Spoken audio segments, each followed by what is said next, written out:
Hey guys, welcome back to my channel. So today we are reviewing and summarizing and kind of theorizing on episode 8, Sins of the Father from Dexter New Blood. So let's get into it. First off, Dexter is in the back seat of a truck with zip ties. As we know from the last episode, he was kidnapped. And as he's laying back there, he has a dream about Harrison violently killing those high schoolers that Dexter stopped the fight from. The fight from happening? Yeah. Then the man who's driving talks to Kurt. While he's on the phone with Kurt, it looks like Kurt is in his preservatory room, like the room where he preserves the people he kills. Is there another kill? Is he just kind of cleaning in there? We don't know. While the guy's on the phone, Dexter uses his zip ties to his advantage and chokes the guy. So he actually doesn't choke him, but he uses the zip ties to basically make him look like the Joker and cuts the corners of his mouth. Then he gets out of the car, runs, but the guy has a gun and ends up shooting Dexter in the leg. So they're kind of like going through the forest throughout this episode. It kind of jumps back and forth, but basically he's trying to lose the guy and possibly hurt him. Then Harrison gets a call from Kurt, and Kurt says he's going to pick him up. He's like, "Where are you?" He's like, "Oh, I'm in town over in this area." He's like, "Okay, well stay there. I'm gonna come pick you up." Then next up, the next scene is Logan tells Angela Dexter beat up Miles, the drug dealer, the first one, not the one who made him, obviously. Miles is still alive, the one who's still alive. But he tells Angela that Dexter was beating him up when they found him because they were going to arrest Miles. So Angela goes to find Miles and asks him about his encounter with Jim. He says to Angela that Jim, right before he beat him up, he's like, "I swear he poked me in the neck with like a needle or something." And he shows her the mark, which I'm kind of curious, how long would that take to heal? Like, I don't know, since it's just a needle, like I feel like, I guess if you're injected with something, but like you even think about a shot, like you might have some bruising, but like it's usually just a little dot. Wouldn't that disappear pretty quickly, especially since Dexter's been doing this for a long time? Like I doubt it got messy, you know what I mean? That's just a critique of mine, but I don't know. Maybe it's because the ketamine makes it leave a mark. I don't know, I'm not a doctor. But just something I was thinking of. Kind of interesting. I mean, I don't think anyone's ever lived that had a syringe mark from Dexter's. Angela's wheels are kind of turning in her head. She's like, that's weird. Then Dexter is walking, you know, he's trying to escape him. He's trying to make sure he's not bleeding anywhere. So he sees a creek. He decides that this is his opportunity to walk backwards so the guy isn't really on his trail anymore. Then Kurt and Harrison sneak into the high school. Apparently Kurt still has keys to it or whatever.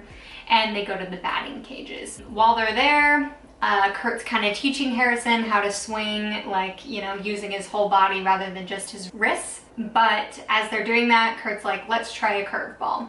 And the curveball hits Harrison in the ribs pretty hard, like it's loud. That happens twice. Kurt tries to turn off the machine and Harrison's like, "Nope, keep going." And as he's getting hit, you see like these flashbacks he's having in his head, almost like he feels like it's punishment for something. After a few welts, Kurt turns off the machine and is like, "You're one tough kid." Then you see later, there's like a trophy case that Harrison's looking in. He kind of pulls up his shirt and you can see that he is like bruised. It looks like welts and he's even bleeding in some places. So it was like, he took a beating from that batting machine thing. Dexter is leaving a trail of blood to a cabin in the woods and you see him take a knife out of the kitchen. So you're like, ooh, is he gonna get out of this alive? Is this, what's gonna happen? It's pretty intense. Back at the station, Logan tells Angela about Jasper overdosing. She has some questions about it, like, what's going on? It's weird that Miles was stuck with a syringe. She doesn't say that to Logan, but those are just the wheels turning in her head. He tells Angela about Jasper overdosing before they got there and how it was less time than Miles was in custody. So Miles was in custody for, I think, like 25 hours or 20 hours, I think they said. Jasper overdosed in less than 10 because Angela was like, could Miles have tipped Jasper off? With the time difference, no. Angela seems increasingly more suspicious of Jim, especially because he was released pretty quickly. Logan really just took him into the station so he could calm down. Next, the man goes into the cabin and he sees a mirror as he's looking around, and he's just like staring at his face. It's like absolutely destroyed because of the zip ties. It's just like red, he's bleeding. It's a lot to recover from. And so as he's looking, Dexter jumps through the mirror and shatters it everywhere. He's like on top of him and he's like, where's my son? Where's Kurt? He's at his cabin, I don't know. He's like, it was just an order. It was nothing personal. So then Dexter stabs him and he says, we're talking about my son. There's nothing more personal than that. So he sees that the man got a text from Kurt after he kills him. He fakes a text message. He's like, all good, boss, we're on our way. So Angela goes to the morgue to see Jasper's body, examine it, kind of see what's going on, see if it actually was a drug overdose. So he says that, you know, there was a drug in his system. It's usually one people take to just relax, and Angela is like, could anything else have happened? And he's like, unless a gun was pointed to his head, no, he overdosed. She's like, let me check one more thing. So she's examining the body, kind of moving his head, and sees that he also has a syringe mark on his neck. So with this, you're like, is she gonna catch Dexter? Like, oh, this whole episode had me on the edge of my seat. I was so stressed out. My heart was beating like so hard. Oh, so stressful. Okay, so then Dexter drives to Kurt's. He's like driving as fast as he can. Deb is in his head and she's like, you need to text Harrison. And he's like, no, it'll tip Kurt off. And she's like, you just need to, just text him. At Kurt's house, him and Harrison are having a drink. Kurt gives him some whiskey, and Kurt cooks him dinner as well. Kurt says to Harrison, he's like, you know, I saw like what you were doing to yourself. You need to stop punishing yourself from all the things that have happened. You need to find what gives you joy and do that thing, whatever it is. So then Dexter does decide to text Harrison, and he says, don't trust him, get away from him. It's in all caps. So Harrison says to Kurt, I'm gonna go outside, and I think he says get some wood or get some air or something. He sees the text. He's like about to send a text to Dexter, but some activated lights turn on as he's out there, and Kurt comes out immediately and he's like, everything okay out here? And Harrison's like, yeah, everything's fine. And Kurt's like, all right, well, come on back in. So Harrison ends up not texting Dexter back or sending a text. Then Kurt is telling stories with Harrison, and he talks about how he was rejected by a girl in high school at a dance. Harrison asks about Kurt going to jail. You know, what was that about? Why were you called into the police station? And he says, you know, it turns out my dad killed a teenage girl back in the day. You're like, why would you say, the way he says it just so casually. You're like, wouldn't you be like, what? Harrison's just kind of like, oh, wow. Kurt makes the comment, sometimes a kid suffers from the sins of his father, which is also the name of the episode. Is he going to hurt Harrison? What's going to happen? What's going on? Kurt starts asking Harrison about his relationship with Jim, and Harrison says how he came for answers, but he may want more than just that. Kurt says, you know, you wanted a real connection with your dad. Harrison also talks about how they just don't get each other. Since the day I was born, my dad just knew we were different, knew that we had nothing in common. And then Kurt says that, you know, he has to get up and go take care of something. So then Dexter is stressfully driving, and Kurt comes back into the house with Harrison, and he is in his snow kill suit with the ski mask and the gun and everything. He's like, get up and get out. Harrison's like, what did I do? What's going on? What did I do? I'm sorry for whatever I did. Let me know. And so he's like, just run, get out, run. Kurt is like, he wanted Dexter to be there to see what was happening.